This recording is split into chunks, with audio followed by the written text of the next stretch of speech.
Bonjour à tous, c'est Edjohan. Aujourd'hui, on se retrouve pour parler des qualifications du Grand Prix d'Arabie Saoudite avec à la fin la pole position de Perez. Donc Perez en pole position parce que l'événement, on va dire, de cette qualification, c'est l'abandon de Verstappen en Q2. Donc il y a eu un. Bon, on dirait que c'était un problème moteur, voilà, il y a eu un bruit, puis le moteur il a coupé. Donc à savoir si c'est ça ou autre chose, parce que sur une F1, il y a tellement de pièces qu'on peut pas savoir encore exactement ce que c'est. Donc le forfait de Verstappen a fait que Perez a eu la pole. Donc là, ça montre bien que les Red Bull ils sont super fortes. Je veux dire, ils dominent.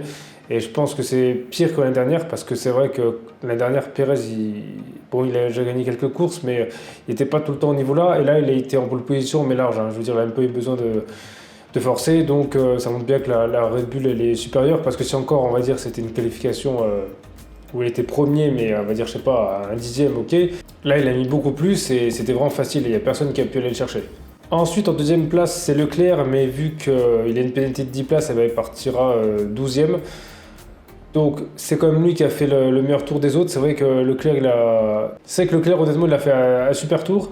Après, à cause de ça, c'est vrai qu'on a du mal à un peu voir le vrai potentiel de la Ferrari parce que autant Leclerc il fait des belles choses, comme par exemple justement à Bahreïn, autant Sainz il est pas terrible et pourtant l'année dernière on va dire que Sainz et Leclerc ils se valaient à peu près, je veux dire il n'y avait pas autant d'écart et la Sainz cette année il n'y arrive pas du tout. Alors je sais pas si la voiture a totalement changé qu'il n'arrive pas à la rouler, mais à cause de ça c'est pour ça que c'est vrai que la Ferrari on sait pas trop ce qu'elle vaut, mais bon quand on voit ce que Leclerc arrive à faire, je pense qu'ils sont pas si loin que ça des Red Bull. Après, maintenant, avoir en course, là, de toute façon, on ne saura pas en course parce que Sainz, je doute qu'il gagne parce que vu le niveau en ce moment qu'il affiche avec la voiture, il n'a pas le potentiel pour gagner. Et Leclerc, bon, remonter, c'est possible, mais ça va être compliqué parce qu'il aura Verstappen qui sera pas loin. Je pense justement ça pourrait être une belle indication pour la saison pour voir justement lequel des deux va remonter en premier entre Verstappen et Leclerc. Et si Leclerc honnêtement arrive à remonter sur le podium, c'est qu'il y a peut-être moyen qu'il fasse quelque chose on va dire, si Ferrari justement règle quelque chose parce qu'en soi, je les trouve qu'ils sont un peu plus performants justement, en tout cas Leclerc qu'à Bahreïn. Après maintenant il faut voir en course parce que c'est vrai que les Red Bull elles sont encore plus fortes en course qu'en qualif. Donc c'est vrai qu'on va dire que je pense que demain on sera vite fixé sur l'avenir de la saison, quoi. Ensuite en troisième place c'est Alonso.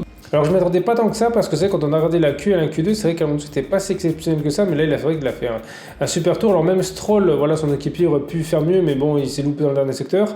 Mais c'est que sur le circuit les Aston Martin elles fonctionnent bien, donc je pense que la première ligne en tout cas ça va être chaud pour Perez, c'est-à-dire que si il loupe son départ et il s'envole pas, je pense qu'il va avoir un peu de mal justement après redoubler Alonso parce que Alonso voilà, il est pas simple à doubler et il a quand même une voiture qui est assez performante. Mais là c'est vrai qu'Aston Martin ils seront dans le coup cette année pour faire du podium, mais c'est vrai que sauf problème, je pense que demain Alonso va faire un podium encore. Ensuite, le quatrième, c'est Russell. Alors, je suis un peu étonné qu'il soit si haut placé, donc ça va faire une troisième place, parce que c'est vrai qu'Hamilton a eu beaucoup de mal.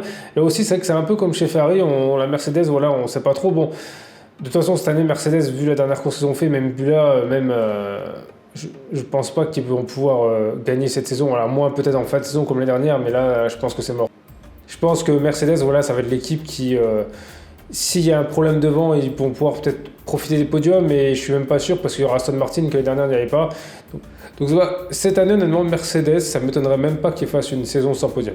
Donc ensuite, le cinquième, c'est Sainz. Donc voilà, il a pas été bon dans cette qualif. Voilà, maintenant, j'espère qu'en course, il va un peu se bouger parce que c'est vrai que pour lui, si honnêtement, il fait encore une course mauvaise, même si on va dire la dernière course, Leclerc a abandonné, mais je pense qu'il va vite être relégué au rang de deuxième pilote et c'est ce qu'il voulait éviter chez Ferrari.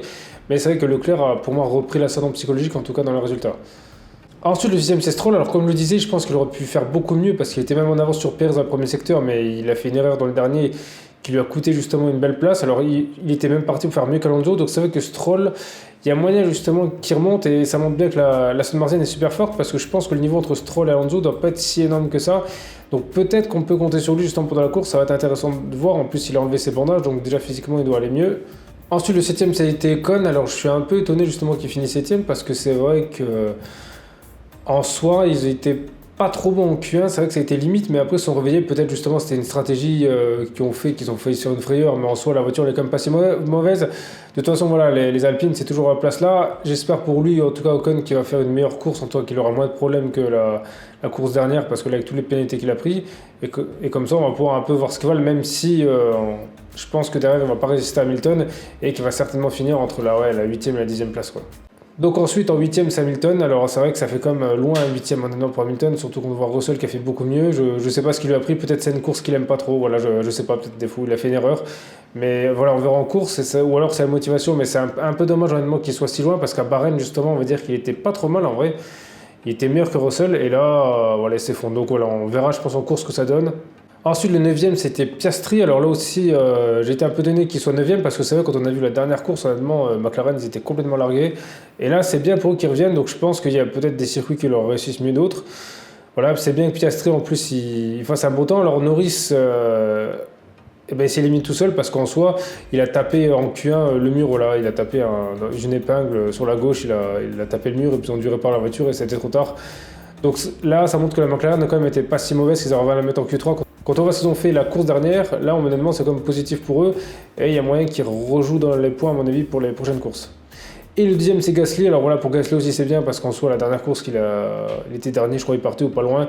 Voilà, donc là, au moins, ça montre que c'était juste une erreur et qu'il a quand même de la performance et qu'avec son Alpine, il arrive à être pas mal. Même si c'est vrai que je pense que ça doit l'embêter de perdre encore face à Ocon en qualification.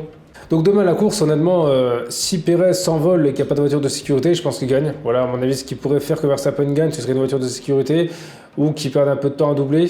Parce que c'est vrai que s'il revient sur Perez, il va le doubler, mais ça va être intéressant de voir ça, ou voir si justement Red Bull, ils font une consigne d'équipe de ralentir Perez pour que Verstappen y remonte, parce que c'est vrai que la Red Bull, c'est une fusée, et demain, je sais très bien que Verstappen va remonter, parce qu'en plus, c'est un circuit, même s'il est en ville, on peut doubler, à moins justement que le problème qu'il a eu, soit ils ne pourront pas bien le régler, parce que c'est vrai que je ne sais pas s'ils peuvent tout redémonter, parce qu'on ne sait pas ce qu'il a eu, donc voilà, ça, à mon avis, sera la seule inconnue de demain, c'est voir si la voiture est totalement fiable, et s'il y a des voitures de sécurité, mais je pense qu'il y en aura.